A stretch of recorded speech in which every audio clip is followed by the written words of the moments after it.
بسم الله الرحمن الرحيم.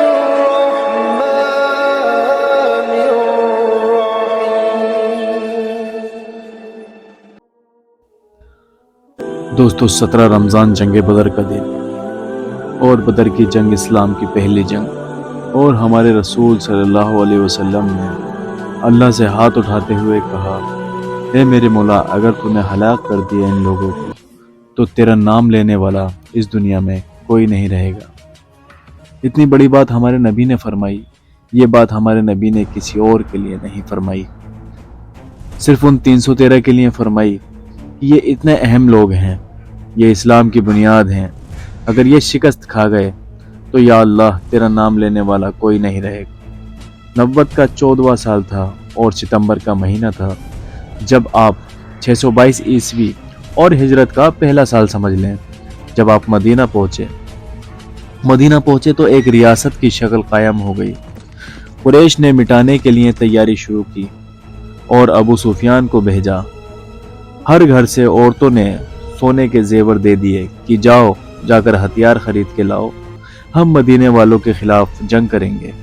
یہ 40 آدمیوں کا قافلہ جب شام سے واپس آیا تو مدینہ راستے میں پڑتا تھا، تو خبر ملی تو اللہ کے نبی نے فرمایا کہ ابو سفیان کے قافلے کو روکا جائے، یہ ہتھیار ہمارے خلاف استعمال ہوں گے، لہٰذا اس پر قبضہ کر ہمیں اسے اپنے استعمال میں لینا چاہیے۔ یہ آپس میں مشورہ ہوا تو مسجد میں جتنے لوگ بیٹھے تھے ان سے فرمایا، چلو، کوئی تیاری نہیں، کوئی اعلان جنگ نہیں، اور فرمایا 3 میل کے دائرے میں جس کی سواری ہو وہ اپنی سواری لے لے، باقی ایسے چلو، کیونکہ صرف 40 لوگوں کو روکنے کا مسئلہ تھا، تو یہ 313 آدمی تھے۔ ادھر ابو سفیان بھی سوچ رہے تھے کہ کہیں مدینے والے میرے قافلے پر حملہ نہ کر دیں۔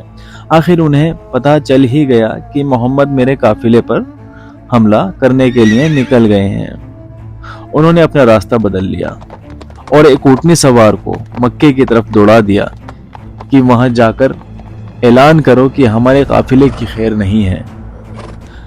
وہ دن رات دوڑتا ہوا وہاں پہنچا اور وہاں پہنچ کر اعلان کیا۔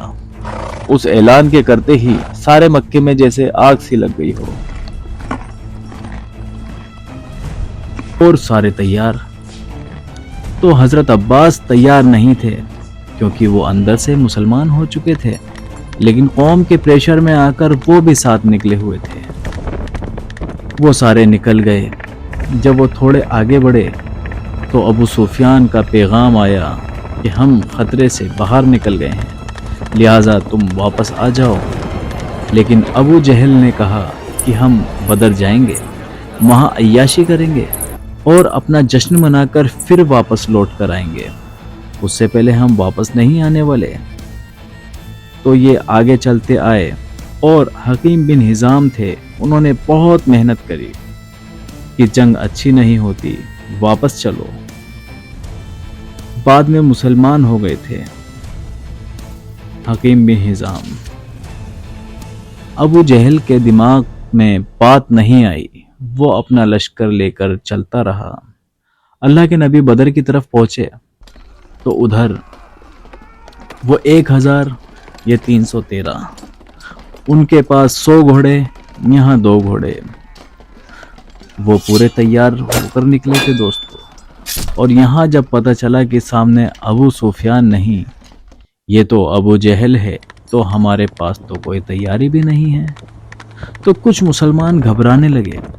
تو آپ نے پوچھا، بولو واپس چلیں یا آگے بڑھیں؟ ہم اگر واپس جاتے تو سارے عرب سے اسلام کا روپ اٹھ جاتا، قریش کی دھاک بیٹھ جاتی۔ حضور نے پوچھا، بولو تو کیا کریں؟ سب نے کہا، آپ تلوار اٹھائیں، ہم بھی آپ کے ساتھ تلوار اٹھائیں گے، آپ کے آگے قربان ہوں گے، آپ کے پیچھے قربان ہوں گے، ہماری لاشوں سے گزر کر کوئی آپ کے پاس پہنچے گا، ویسے نہیں پہنچ سکتا۔ حضور کا چہرہ کھل اٹھا، لیکن حضور نے پھر پوچھا، کیا کرنا چاہتے ہو؟ بولو کیا کرنا چاہیے؟